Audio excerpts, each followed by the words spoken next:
Hello friend, RWA की छोरी channel में आप सभी का स्वागत है। आइए आज का प्रैक्टिस सेट नंबर 8 स्टार्ट करते हैं खाकी सीरीज का। मैंने 5वां और 6वां और 7वां प्रैक्टिस सेट नहीं कराया हुआ है। मेरी तबीयत ख़राब होने की वजह से मैं ये प्रैक्टिस सेट नहीं करा पाई थी, लेकिन इसको मैं संडे और सैटरडे को ये प्रैक्टिस सेट करवा दूंगी। चलिए तो आज का पहला क्वेश्चन स्टार्ट करते हैं। पहला क्वेश्चन क्या कह रहा है कि विधवा पुनर्विवाह अधिनियम ये कब आया था? तो ये 1856 में आया था। कब आया था? ये 1856 में आया था। और किसकी सिफारिश में? ये कौन लेके आए थे या योगदान सबसे ज़्यादा इसमें किसका था? तो ये किसका योगदान था? ईश्वर चंद विद्यासागर की सिफारिश से ये विधवा पुनर्विवाह अधिनियम आया था। और इसको लागू किसने किया था? तो इसको कैनिंग ने लागू किया था। किसने लागू किया था? कैनिंग ने लागू किया था। और कैनिंग ही था जो भारत का प्रथम वायसराय था। और भारत का अंतिम गवर्नर जनरल कौन था? तो कैनिंग था। कौन था? कैनिंग था। ऐसे ही मेटकॉफ आए थे जो 1835 में इन्होंने अखबार की स्वतंत्रता दी थी। और अखबार की स्वतंत्रता पर रोक 1878 पर वर्नाकुलर अधिनियम से लग गई थी। और वर्नाकुलर अधिनियम को रद्द किसने किया था? तो इसको रद्द किया था रिपन ने। इसको किसने रद्द किया था? तो रिपन ने रद्द किया था। अभी मैंने कैनिंग का बताया ही कि कैनिंग अंतिम गवर्नर जनरल था और प्रथम वायसराय था। नेक्स्ट क्वेश्चन नंबर सेकंड क्या कह रहा है कि हंटर आयोग। अच्छा, हंटर आयोग ने सबसे अधिक बल किस पे दिया? तो प्राथमिक शिक्षा पर सबसे अधिक बल दिया था। हंटर आयोग कब आया? तो 1882 में। कब आया? 1882 में। वैसे इसने प्राथमिक और माध्यमिक शिक्षा पर जोर दिया, लेकिन अगर अधिक बल कहा जाए तो इसने प्राथमिक शिक्षा पर जोर दिया था। नेक्स्ट है कि शिक्षा सुधार में या अंग्रेजी शिक्षा सिफारिश में ये सबसे पहले किसने करी थी? तो मैकाले ने करी थी। और लागू कब किया गया? तो 1835 में। और लागू किसने किया था अंग्रेजी शिक्षा को? तो ये बेंटिक ने किया था।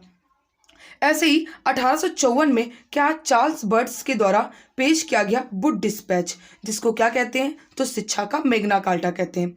क्या कहते हैं? शिक्षा का मेग्ना कार्टा कहते हैं।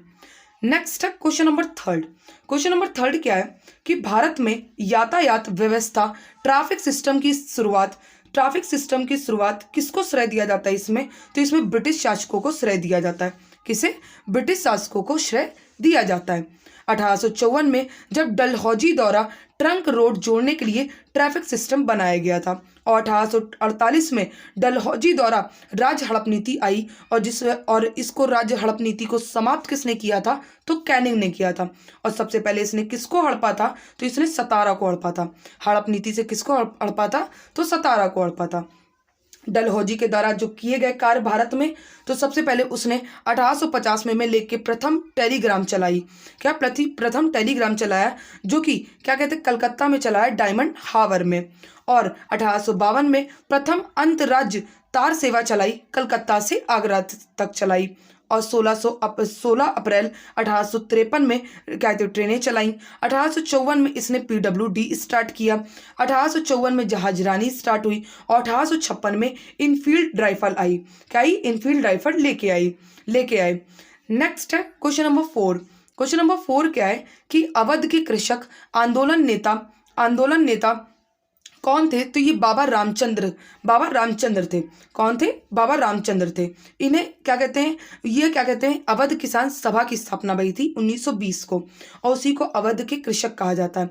अवध के कृषक आंदोलन के नेता कौन? तो बाबा रामचंद्र। और अखिल भारतीय किसान सभा ये कब स्थापित हुई? तो 1936 में। और ये इसकी स्थापना किसने करी थी? तो स्वामी सहजानंद सरस्वती जी ने करी थी। किसने? स्वामी सहजानंद सरस्वती जी ने करी थी। ऐसे ही प्रतापगढ़, जो कि अक्टूबर 1920 में ही समांतर सरकार का गठन भी किसने किया था? तो बाबा रामचंद्र ने किया था। किसने? बाबा रामचंद्र ने किया था। नेक्स्ट है क्वेश्चन नंबर 5 कि भूदान आंदोलन के प्रवर्तक कौन थे? तो ये कौन थे? आचार्य विनोबा भावे थे। और इन्होंने कहाँ पे किया था भूदान आंदोलन? तो 1951 में पोचमपल्ली में किया था। और आचार्य विनोबा भावे जी को 1958 में रैमन मैग्सेसे अवार्ड कहते मिला, रेमन मैग्सेस अवार्ड मिला। विनोबा भावे जी को हम लोग प्रथम सत्याग्रही व्यक्ति कहते हैं। और दूसरे सत्याग्रही व्यक्ति कौन है? तो पंडित जवाहरलाल नेहरू हैं। कौन है? पंडित जवाहरलाल नेहरू हैं। ऐसे ही जयप्रकाश नारायण जिनको उपाधि कौन सी दी गई है? तो लोकनायक की उपाधि दी गई है। और 1934 में इन्होंने कांग्रेस समाजवाद पार्टी बनाई थी। नेक्स्ट है क्वेश्चन नंबर 6 कि राजा राम मोहन रॉय जिनका क्या कहते हैं, इन्होंने सबसे पहले कौन सी सभा बनाई थी? तो 1815 में इन्होंने सभा बनाई थी आत्मीय सभा। और 1875 में एक सभा बनी स्वामी दयानंद सरस्वती जी ने जो बनाई, वो कौन सी सभा थी? आर्य समाज, जो कि इन्होंने कहा था गो बैक टू वेदास, मतलब वेदों की और लौटो, यो इन्होंने नारा दिया था। और राजा राम मोहन जी द्वारा जो कार्य किए गए हैं, सबसे पहले इनका जन्म कब हुआ था? तो 1772 में इनका जन्म हुआ। इनके पिता कौन थे? तो रमाकांतो रॉय इनके पिता थे। 1828 में इन्होंने ब्रह्म समाज की स्थापना करी। 1817 में डेविड हेयर के साथ इन्होंने हिंदू कॉलेज की स्थापना करी थी। किसकी? हिंदू कॉलेज की स्थापना करी थी। 1821 में संवाद कुमुदी क्या कहते पत्र प्रकाशित किया। और 1825 में वेदांत कॉलेज की स्थापना करी। वेदांत कॉलेज की इन्होंने स्थापना करी। Next question number 7। Question number 7 क्या है कि शैल को पेट्रोलियम की परिभाषा में शामिल कर लिया गया है। शैल को पेट्रोलियम की परिभाषा में शामिल कर लिया गया है। और इसमें क्या कहते हैं, पेट्रोलियम और प्राकृतिक गैस नियम 1959 का संशोधन किया गया है। 1959 में संशोधन किया गया है। नेक्स्ट है क्वेश्चन नंबर 8। क्वेश्चन नंबर 8 क्या है? और ये क्वेश्चन नंबर 8 क्या है कि कौन सी मुख्यमंत्री थी जिन्होंने अपनी विरोधी पार्टी के अध्यक्ष से शादी करी थी? तो ये थी सुचेता कृपलानी, जो कि भारत की पहली किसी राज्य की पहली सीएम थी। और ये हमारे उत्तर प्रदेश की सीएम थी। और इन्होंने किससे शादी करी थी? तो आचार्य जेबी कृपलानी से इन्होंने शादी करी थी। और इनका जो कार्यकाल था ये 1963 से लेकर 67 तक इनका कार्यकाल रहा है। ऐसे ही जयललिता जो कि तमिलनाडु की पूर्व सीएम थी। नेक्स्ट है क्वेश्चन नंबर 9। क्वेश्चन नंबर 9 क्या है कि राइटर्स बिल्डिंग्स भारत की किस राज्य सरकार का सचिवालय भवन है? तो ये किस राज्य का सचिवालय भवन है? ये पश्चिम बंगाल का सचिवालय भवन है। और राइटर्स बिल्डिंग्स को डिजाइन किसने किया है?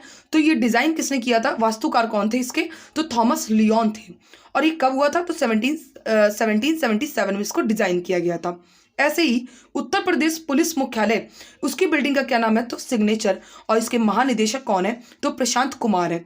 ऐसे ही आप लोग बताइएगा कि बीएसएफ के महानिदेशक कौन है। नेक्स्ट है क्वेश्चन नंबर 10। क्वेश्चन नंबर 10 क्या है कि वन्यजीव संरक्षण अधिनियम जो कि 9 सितंबर 1972 को लागू हुआ था।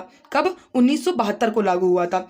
ऐसे आप बताइएगा टाइगर प्रोजेक्ट कब आया था और एलिफेंट प्रोजेक्ट कब आया था, ये आप लोग आंसर बताइएगा। और वन्यजीव संरक्षण एक्ट जो आया था, इससे निरपेक्ष पूर्ण संरक्षण और अपराध के लिए जो सूची का प्रावधान है वो सूची 1 और सूची 2 में है। नेक्स्ट है क्वेश्चन नंबर 11। क्वेश्चन नंबर 11 क्या है कि विटामिन B6 का दूसरा नाम क्या है? तो पायरिडॉक्सिन है। और थायमिन किसका नाम है? तो विटामिन B1 का। विटामिन B3 का नाम नियासिन है। विटामिन B2 का नाम रिबोफ्लेविन है। और विटामिन A का नाम क्या है? तो रेटिनॉल है, जिसकी कमी से हमें क्या हो जाता है? तो रतौंधी रोग हो जाता है। ऐसे ही विटामिन सी का क्या नाम है? तो एस्कॉर्बिक नाम है। क्या नाम है? एस्कॉर्बिक, जिसकी कमी से हम लोग को स्कर्वी हो जाता है। ऐसे ही विटामिन डी का क्या नाम है? तो विटामिन डी का रासायनिक नाम क्या होगा? कैल्सीफेरॉल जो नाम है। और कैल्सीफेरॉल और विटामिन डी की कमी से हम लोग क्या हो जाता है? तो रिकेटस हो जाता है। क्या हो जाता है? रिकेटस हो जाता है। विटामिन ई का नाम क्या है? टैकोफेरॉल। और विटामिन के जो कि फिलोक्यूनॉन नाम है। क्या नाम है? फिलोक्यूनॉन। नेक्स्ट है क्वेश्चन नंबर 12। क्वेश्चन नंबर 12 क्या है कि अलेक्जेंडर ड्यूमा के द्वारा कौन सी पुस्तक लिखी गई है? तो द थ्री मस्केटियर्स लिखी गई है। ऐसे ही मार्क्स द्वारा कौन सी पुस्तक लिखी गई है? तो the adventure of Tom Sawyer लिखी गई है। And the decline and fall of Roman empire, ये किसने लिखी है? तो एडवर्ड गिब्बॉन ने लिखी है। And the old man and the sea, ये किसने लिखी है? तो अर्नेस्ट ने लिखी। किसने? अर्नेस्ट ने लिखी हुई है। नेक्स्ट है क्वेश्चन नंबर 13। क्वेश्चन नंबर 13 क्या है कि सीआरपीएफ मतलब केंद्रीय रिजर्व पुलिस बल, इसकी स्थापना दिवस 27 जुलाई को मनाते हैं और ये गठित हुआ था 27 जुलाई 1939 को। और इसको पहले हम लोग कहते थे क्राउन रिप्रेजेंटेटिव पुलिस। सीआरपीएफ का नामकरण कब किया गया था? तो 28 दिसंबर 1949 को सीआरपीएफ कर दिया गया था। क्या सीआरपीएफ कर दिया गया था? सेंट्रल रिजर्व पुलिस फोर्स कर दिया गया था। क्वेश्चन क्या कह रहा है कि 14 अप्रैल को कौन सा दिवस मनाते हैं? तो डॉक्टर भीमराव अंबेडकर दिवस मनाया जाता है। 8 अप्रैल को हम लोग अंतर्राष्ट्रीय महिला दिवस मनाते हैं। और सीआरपीएफ के महानिदेशक कौन है? तो अनीस दयाल सिंह है। कौन है? अनीस दयाल सिंह है। नेक्स्ट है क्वेश्चन नंबर 14। क्वेश्चन नंबर 14 क्या है कि प्रथम कंप्यूटर वायरस कौन सा है? तो कौन सा वायरस है? क्रीपर है। क्या है? क्रीपर है। और ये संदेश क्या देता था कि I am a creeper, catch me if you can. और ये इसको बनाया किसने था? तो रॉबर्ट थॉमस ने बनाया था, 1971 में बनाया था। Next question number 15। Question number 15 क्या है कि डिस्कवरी ऑफ इंडिया, विश्व इतिहास की झलक, मेरी कहानी, राष्ट्रपिता, राजनीति से दूर और क्या कहते हैं इतिहास के महापुरुष, ये पुस्तक किसने लिखी है? तो पंडित नेहरू ने लिखी है। किसने? पंडित नेहरू ने लिखी है।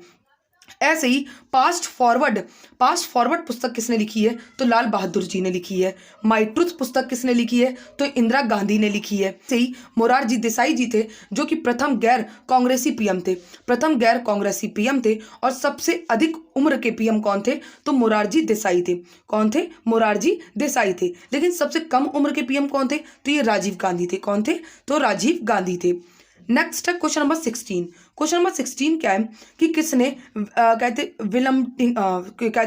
विल्मिंगटन को प्रथम विश्व युद्ध द्वितीय हेरिटेज सिटी के रूप में घोषित किया है? तो किसने किया था? ये डोनाल्ड ट्रंप ने कब 75वीं वर्षगांठ पर किया था। नेक्स्ट है क्वेश्चन नंबर 17। क्वेश्चन नंबर 17 क्या है कि आईएएस की नियुक्ति कौन करता है? तो राष्ट्रपति करते हैं। पीसीएस की नियुक्ति कौन करता है? तो गवर्नर करते हैं। लेकिन जिला मजिस्ट्रेट की नियुक्ति अगर कि राज्य सरकार में जिला मजिस्ट्रेट की नियुक्ति कौन करता है? तो ये उत्तर प्रदेश सरकार करती है। उत्तर प्रदेश सरकार मतलब राज्य सरकार करती है। नेक्स्ट है क्वेश्चन नंबर 18। भिलाई इस्पात संयंत्र के लौह अयस्क का स्रोत कौन सा है? तो ये दल्ली राजहरा है। कौन सा? दल्ली राजहरा है जो कि छत्तीसगढ़ में है और रूस के सहयोग से लगाया गया था 1955 में। ऐसे ही कोरबा किसके लिए प्रसिद्ध है? तो कोयला की खान के लिए प्रसिद्ध है। Question number 19। क्वेश्चन नंबर 19 क्या है कि भारत का मैनचेस्टर किसे कहा जाता है? तो अहमदाबाद को। पूर्वी मैनचेस्टर कानपुर को। उत्तरी मैनचेस्टर इसको भी कानपुर को कहते हैं। और दक्षिण मैनचेस्टर कोयम्बटूर को कहते हैं। किसके कारण? तो कपड़ा उद्योग के लिए जाना जाता है। कपड़ा उद्योग के कारण ही ये कहते हैं, इसे मैनचेस्टर कहते हैं। नेक्स्ट है क्वेश्चन नंबर 20। क्वेश्चन नंबर 20 क्या है कि भारत में राष्ट्रीय आय का आकलन करने के लिए कौन सी संस्था करती है? तो ये केंद्रीय सांख्यिकी संगठन करता है। और ये 3 विधि का इसमें प्रयोग होता है। एक होता है उत्पाद विधि, एक होता है आय विधि और तीसरा होता है व्यय विधि होता है। और इसमें राष्ट्रीय आय की गणना की जाती है। नेक्स्ट है क्वेश्चन नंबर 21। क्वेश्चन नंबर 21 क्या है कि पूसा हाइब्रिड 4 किसकी संकर प्रजाति है? तो किसकी संकर प्रजाति है? ये टमाटर की संकर प्रजाति है जो कि पश्चिमी भारत के लिए प्रयोग में है। और इसमें 1 हेक्टेयर में कितनी कहते ग्राम बीज बोए जाते हैं? तो 100 से लेकर 150 ग्राम बीज बोए जाते हैं। नेक्स्ट है क्वेश्चन नंबर 22। क्वेश्चन नंबर 22 क्या है कि महिला उद्यमिता अछौनी योजना की शुरुआत किस राज्य सरकार के द्वारा की गई है? तो ये असम सरकार के द्वारा की गई है। और इसमें जनसंख्याओं को नियंत्रण करने के लिए क्या कहते हैं 3 वर्षों में 3 चरण में इसको शुरुआत करी जाएगी। और फायदा उसे ही मिलेगा जिनके 3 बच्चे कम होंगे, जिन महिलाओं के 3 बच्चे से कम होंगे। नेक्स्ट है क्वेश्चन नंबर 23 कि संभव क्या है? तो संभव secure army mobile ecosystem launch किया है। संभव जो कि किसने किया है? तो भारत की आर्मी ने किया है, जो कि 15 जनवरी को इसके दिवस मनाया जाता है, आर्मी डे। ऐसे ही एयरफोर्स डे 8 अक्टूबर को और नेवी डे कब मनाते हैं? तो 4 दिसंबर को मनाते हैं। नेक्स्ट है क्वेश्चन नंबर 24। क्वेश्चन नंबर 24 क्या है कि मुनव्वर राना जो कि एक शायर हैं जिनका निधन हो गया है और इनका जन्म हुआ था 26 नवंबर 1952 को इनका जन्म हुआ था। कहाँ पे? रायबरेली में हुआ था। और 2014 में इन्हें साहित्य अकेडमी अवार्ड से सम्मानित किया गया था। नेक्स्ट है क्वेश्चन नंबर 25। क्वेश्चन नंबर 25 क्या है कि जनरल बिपिन रावत स्टेडियम, जिसको पहले झेलम स्टेडियम कहते थे, और ये कहाँ पे है तो जम्मू एंड कश्मीर में। और जनरल बिपिन रावत जो कि पहले सीडीएस थे और वर्तमान में सीडीएस कौन है तो ये कौन है, अनिल चौहान है। नेक्स्ट है क्वेश्चन नंबर 26 क्या है कि माई स्कूल माई प्राइड अभियान ये किसने शुरुआत करी तो हिमाचल प्रदेश राज्य सरकार ने इसकी शुरुआत करी है। और हिमाचल प्रदेश राज्य सरकार के सीएम कौन है तो कौन है, सुखविंदर सिंह है। नेक्स्ट है क्वेश्चन नंबर 27 कि क्वेश्चन नंबर 27 क्या है, इसमें जरा समझिएगा क्वेश्चन नंबर 27 कि एक प्रोजेक्ट सौर संकलन स्टार्ट हुआ, जो कि किसने स्टार्ट किया है, ये भी भारत की आर्मी ने स्टार्ट किया है। और इसमें क्या है तो इसमें क्या बताया गया है, इसमें क्या कहते हैं एक डिजिटल संग्रह है जिसमें क्या कहते हैं 11 लाख पृष्ठ जो पेजों पर लिखा गया है, 700 घंटा ऑडियो विजुअल है। 1948 में जो जम्मू एंड कश्मीर के संघर्ष की कहानी है, 1961 में जो गोवा जो कि ऑपरेशन विजय चला था उसकी कहानी है, और 1965 से 1971 में जो भारत पाकिस्तान युद्ध हुआ था उसकी कहानी ये प्रोजेक्ट सौर संकलन में कहते संग्रहालय में बताई गई है। नेक्स्ट है क्वेश्चन नंबर 28 क्या है कि क्षेत्रवीय सेना दिवस समारोह आयोजन में ये कहाँ हुआ था तो ये लखनऊ में हुआ था। 15 जनवरी 1949 को इसका गठन हुआ था। और ये क्यों मतलब 15 जनवरी को ही क्यों मनाया जाता है, क्योंकि इस दिन ब्रिटिश सेना के फ्रांसीसी बुचर से कहते कुमार करियप्पा ने कमांडर इन चीफ का पद लिया था। नेक्स्ट है क्वेश्चन नंबर 29 कि भारत के पहले डार्क स्काई पार्क का दर्जा किसे मिला है तो पेंच टाइगर रिजर्व को मिला है। पेंच टाइगर रिजर्व को ऐसे ही बांदीपुर टाइगर रिजर्व कहाँ पे तो कर्नाटक में, कान्हा टाइगर रिजर्व कहाँ पे तो एमपी में। क्लास अच्छी लगी हो तो प्लीज़ क्लास को लाइक एंड सब्सक्राइब जरूर करिएगा। Thank you so much to all of you.